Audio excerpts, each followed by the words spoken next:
Do you guys think that a cannot be equal to 0 in this parent function for the exponential function? Why do you think a can't be 0? Rihanna? Yeah, the whole thing becomes 0 if a is 0. So we can't have a be equal to 0. Otherwise, y is just equal to 0. So that would be useless, right? It wouldn't even be an exponential function, okay? And then b cannot be equal to 1. And b needs to be bigger than 0. Underline that as well, okay? The restrictions on b are such that b cannot be equal to 1. And b needs to be bigger than 0, okay? Now, the reason that b cannot be equal to 1 is because what would happen if b was 1, guys? Brady?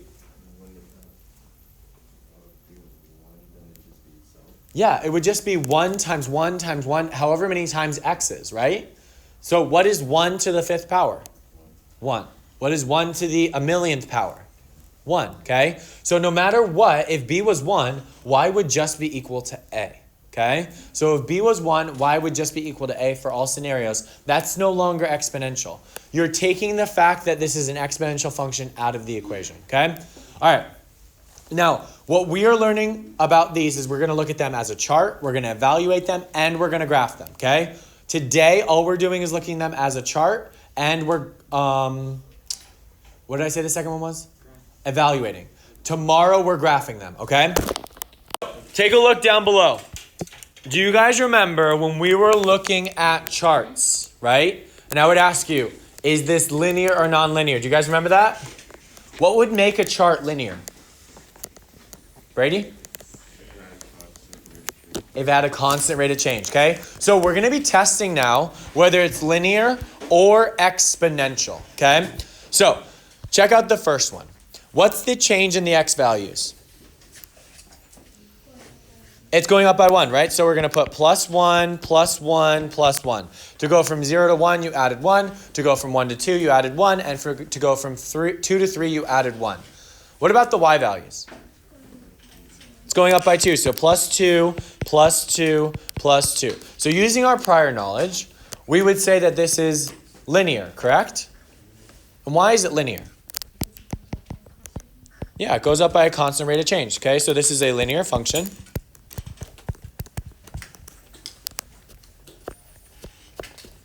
And we're done, okay? So as long as your x values are increasing by the same amount, your y values are increasing by a consistent amount, you're good. Now, does the x increase need to match the y increase? No. See how it's increasing by 1 and this one's increasing by 2? They don't need to be the same. It's still linear, okay? Let's check out an exponential function, okay? Now, I want you to look at this chart and someone try to tell me what's going on here. Why would this be considered exponential? Liz?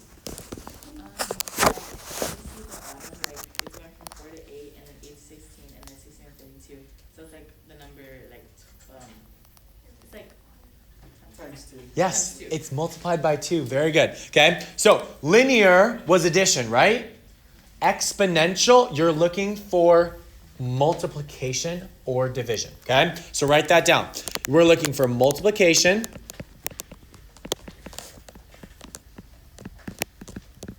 or division. Now, let me walk you through the entire process, right? X values are still just going to they're going to be consistently added, okay? So the x values here are going up by 1. Do you guys agree? It's plus 1, plus 1, plus 1. Now, the y values, if we were to check whether it's linear, right? We're finding what's being added. From 4 to 8, what do we add? 4, right? From 8 to 16, what do we add? 8. And from 16 to 32? 16, right? So, do you guys see how it's not linear? Because adding is not our pattern. This is not consistent, okay? But do you notice how it's going from 4 to 8 to 16?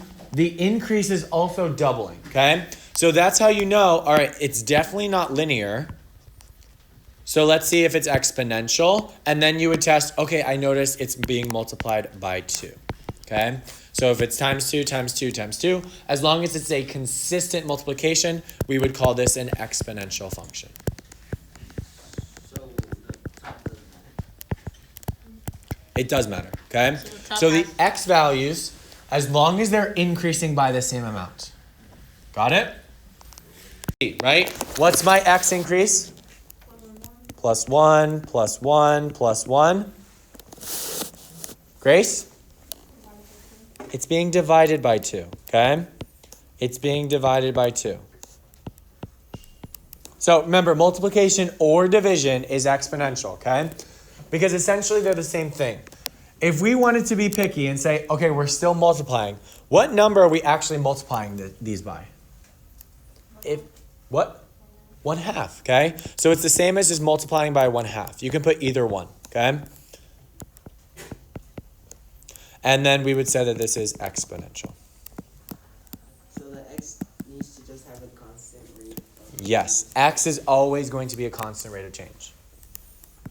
But it doesn't matter if that is multiplication or If no, it doesn't matter. It could be division or multiplication, okay? But it cannot be addition or subtraction because that would be linear. Is there one where they're both? Like x is multiplication and division and y is multiplication and division? Oh, yes, but that's not exponential either. Okay? Yep. You don't have to use that. Or it's just time. No, you don't have. What's the x value change? It's plus 4, okay? So plus 4, plus 4, plus 4. What's the y value change? Brady? -1. It's going down by 1. Exponential or linear? It's linear, okay?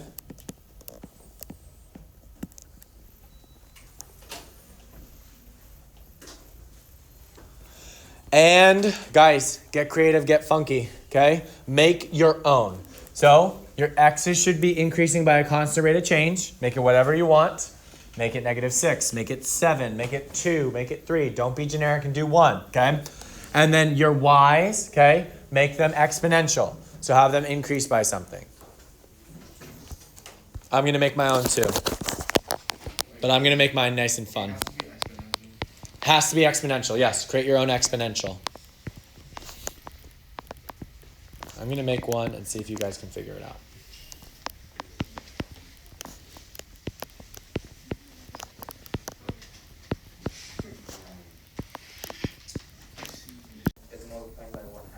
It is multiplying by 1/2, and my x's are doing what? They're subtracting by 4. Going down by 4. So we're going down by 4, down by 4. This is being multiplied by 1/2, -1/2 each time. Cool beans? All right. Are we good on a chart? All right, we've got one more thing for today, and then we're donezo, okay? The second thing that we're doing today is we are evaluating each function for the given value of x. Brady, what's up? Sure, okay? So all that means is, okay, this is our generic exponential function, okay? So I want you to write right above it, y equals a b to the x. A b to the x power, okay? So in this example, what is a? What lines up with a? -2. And what lines up with b? 5. Okay? So this matches our exponential function. A is -2. B is equal to 5. Okay? All we're doing is we're going to take this x equals 3, plug it in, and see what we get. So we're going to rewrite it as y equals -2 times 5. Instead of x, what do I put? 3. So it's 5 raised to the third power. Okay, now, what I want you guys to do, on the left side of your paper, you should see a common mistake, okay? I want you to draw an arrow from this point to the common mistake. I see it happen all the time. People will take this -2, and what did they do with it to get this? They multiplied it inside, right? Why can't we do that? Hold on. This is a candy problem. Why can't we do that? Ooh. Isabella, what do you think? Is it because it's the base of the 5 is the base of the exponent? You are absolutely right, but I'm looking for a more specific answer. Do you want to try again?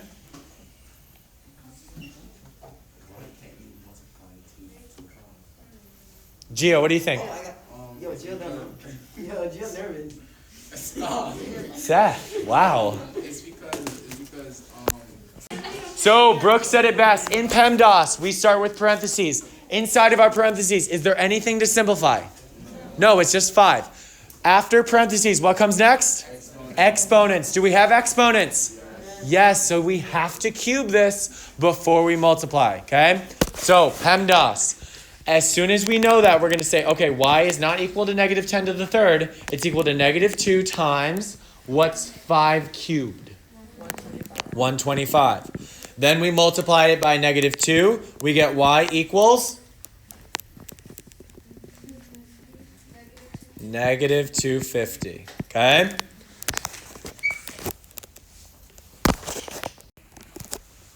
All right. Before we do this one, I want you to change 0.5 into a fraction.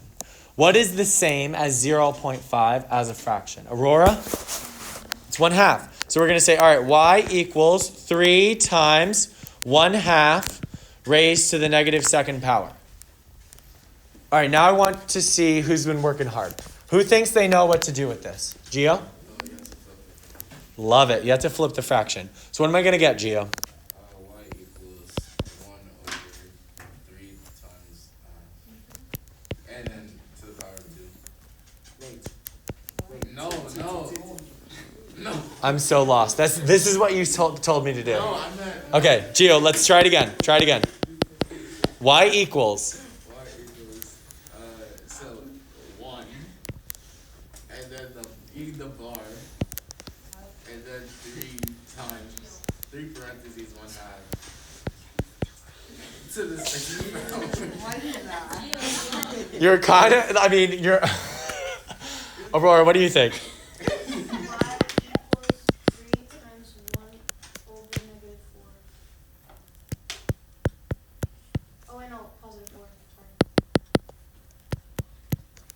Okay, that's closer. Nick? Y equals 3 times 2 to the second power. There we go. Okay. Y equals 3 times 2 to the second power. Remember, a negative exponent means what? You flip it. So we're only flipping the base. What's the base of this negative 2? 1/2, right? So Gio, don't touch the 3, okay? And Val, make sure that you flip it, okay? I'm glad you guys said that because these are common mistakes, okay? So this is going to be y equals 3. What's 2 squared? So 3 times 4 is? 12. That's my answer. We're done. What? No, just done with that problem. Sorry, guys. Sorry to get your hopes up. Okay.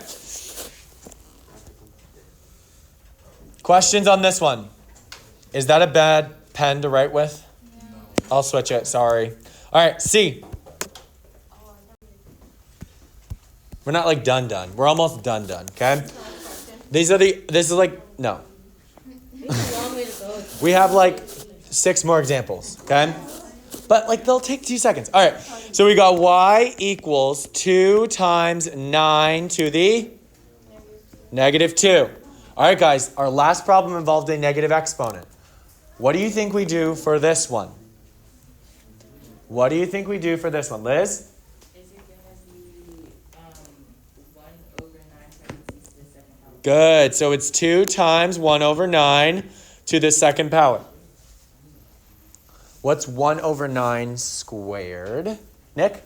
1 over 81. 1 over 81. So y equals 2 times 1 over 81. And then you get y equals 2 over 81. Perfect. That's it. That's it. Imagine if that was the last question. Oh, wrong one. D. Y equals 2 to the times 0.9 raised to the 0. What do I get? I get 1 for this. And so Y equals 2. Okay? Now, I want you guys to remember when x equals 0, right? Remember, our standard formula is y equals ab to the x power, right? If x equals 0, do you agree that b to the x will be 1? So y is going to be equal to a, okay? Y will always be equal to that number, a, when x is equal to 0. Cool beans? All right, let's move on. E. Y equals 2 times 9 to the 1/2. Mina? Yes.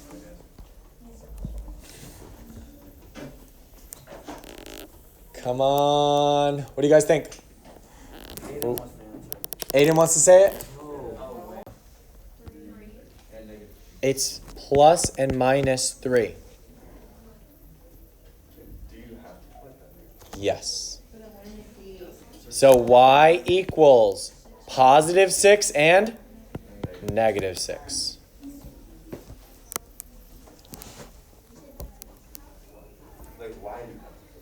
Why do I have to put both? Because the square root, right, of any number is the positive and the negative solutions, okay? Because do you agree that 3 times 3 gives me 9 and negative 3 times negative 3 gives me 9? Anytime your index is an even number, like 2, 4, 6, or 8, you are going to get 2 solutions. All right? F. Stop. Y equals 1.5 times 2 to the negative second power.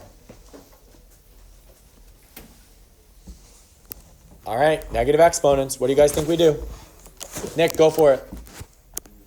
Y equals 1.5 times 1/2 to the second power. I love it. It's 1/2 to the second power. And then you get y equals 1.5 times 1/4. Uh-huh. Yeah, that's it. Now we just multiply across. So 1.5 is over what? 1 times 1/4. So it's 1.5 over 4. That's it.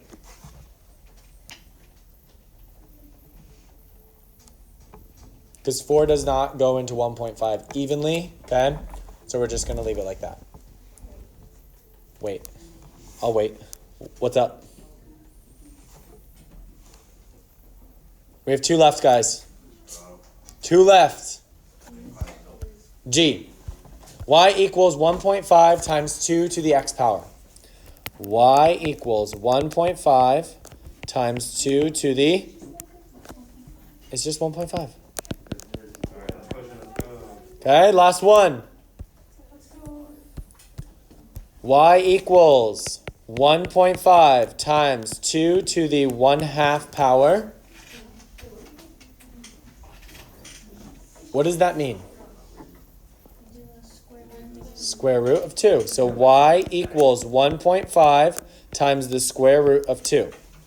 Do we know what the square root of 2 is? No. So we just circle. Okay, guys, I hear some of you saying it's imaginary. It is not imaginary, okay? It's a number. It's like 1.4 something. I don't know the exact number. It's 1 point something. It's not imaginary. Imaginary would be if this was negative. Then it would be an imaginary number, okay? But if it's positive, there is an answer to this, okay? But it's not what we call a perfect square, okay? Perfect squares are like 4, 9, 16, 25. They're numbers that when you take the square root of them, it's like a regular, it's an integer, right? It's not a decimal. This one, you just leave it as the square root of 2. You don't touch it, okay? Because we don't know what the square root of 2 is. All right. Oh,